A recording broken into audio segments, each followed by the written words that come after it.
வணக்கம்.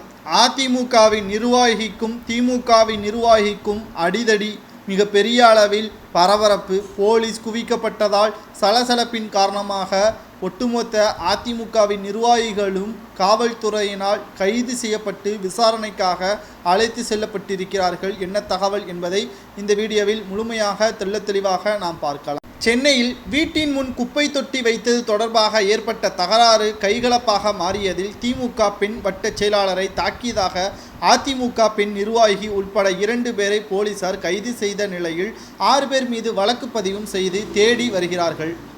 சென்னை சேத்தப்பட்டு பகுதியில் இருக்கும் கத்தான் தெருவில் அதிமுக தெற்கு பகுதி மகளிர் அணி செயலாளராக இளவரசி என்பவர் வசித்து வருகிறார். கடந்த சில நாட்களுக்கு முன்பு அந்த பகுதியில் இருக்கும் முருகேசன் தெருவில் ஒரு வீட்டை விலைக்கும் வாங்கியுள்ளார். அந்த வீட்டின் முன் சென்னை மாநகராட்சி சார்பில் குப்பைகளை சேகரிக்கும் தொட்டி தூய்மை பணியாளர்களால் வைக்கப்பட்டிருக்கிறது. அங்கு அப்பகுதி மக்கள் குப்பைகளையும் கொட்டி வருகிறார்கள். இதனால் துர்நாற்றம் வீசுவதாக கூறி அந்த குப்பை தொட்டியின் இளவரசி அகற்றி வேறு இடத்தில் வைத்திருக்கிறார். இதனால் அப்பகுதியில் வசிக்கும் மக்கள் குப்பை கொட்ட முடியாமல் அவதி அடைந்துள்ளார். இதனைத் தொடர்ந்து இது குறித்து ஹார்டியங் ரோடு பகுதியில் வசிக்கும் 108வது வார்டு திமுக வட்ட செயலாளரான வான்மதியிடம் புகார் அளித்துள்ளார்கள். இதை அடுத்து மாநகராட்சி அதிகாரிகளை தொடர்பு கொண்ட வான்மதி இளவரசியின் செயல் குறித்து புகார் அளித்திருக்கிறார். இதையடுத்து அந்த பகுதி வட்ட மாநகராட்சி அதிகாரிகள் வேறு இடத்தில் இருந்த குப்பை தொட்டியை எடுத்து ஏற்கனவே இருந்த இடத்திலேயே வைத்துள்ளனர். கட்சி ரீதியான வன்மம் காரணமாகவே வான்மதி தன் வீட்டின் முன் குப்பை தொட்டியை வைத்திருப்பதாக நினைத்து ஆத்திரமடைந்த இளவரசி தனது நண்பர்களாக இருக்கக்கூடிய OPS குழுவின் மாவட்ட துணை செயலாளராக ஔவைபுரம் மணிகண்டன் மற்றும் அவரது ஆதரவாளர்களை அழைத்து கொண்டு வான்மதியின் கட்சி ஆபீஸுக்கு சென்றுள்ளார். அப்பொழுது குப்பை தொட்டியை ஏன் என் வீட்டு முன் வைத்திருக்கிறீர்கள் என இளவரசி வன்மையாக கேட்டுள்ளார்.